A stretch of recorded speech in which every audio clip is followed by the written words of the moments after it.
Does the thought of nightmare tenants, surprise repairs, or empty vacant properties keep you up at night, or maybe keep you even from getting in the game in the first place? What if I told you those aren't just risks, but rather they're problems that you can solve before you buy the house, before you place the first tenant?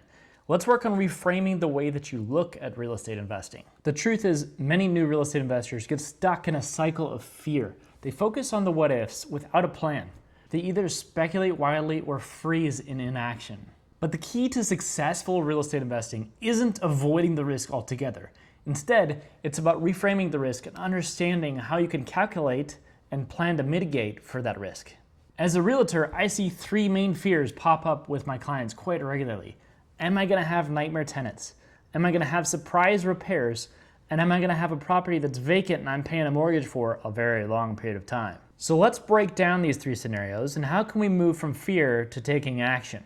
Okay, so first let's tackle bad tenants. Instead of worrying about bad tenants, instead of worrying about the eviction or the tenant just completely mistreating your property, let's ask ourselves a few questions. Better yet, let's find somebody else who knows and ask them questions. What do evictions cost in your area? How often do they occur if you're screening tenants properly? More importantly, how can you avoid ever getting into an eviction in the first place and setting yourself up for success with good screenings and best practices for rental property management? This isn't about luck, it's about process. Now let's talk about those unexpected surprise repairs that could come up. What are the most expensive things in your rental property today, and how often do they break or fail? Now let's ask ourselves, what things would insurance cover and what things would a home warranty cover? After looking at the major things like age of roof, age of AC, age of water heater, and the foundation in the property, what are the costs that I should budget given my insurance and given my home warranty?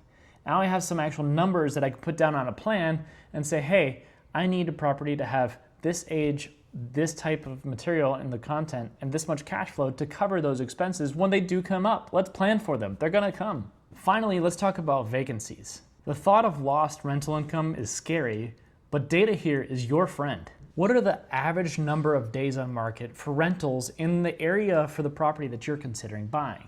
Does the data support strong demand for that area? At what price point do the number of days on market tend to go up versus having a lower days on market? You see, now you can set clear criteria. I can say, in this area where I'm considering buying a house, I want to see that there was 3 houses that sold for similar rents for what I'm considering, and they had less than 45 days on market.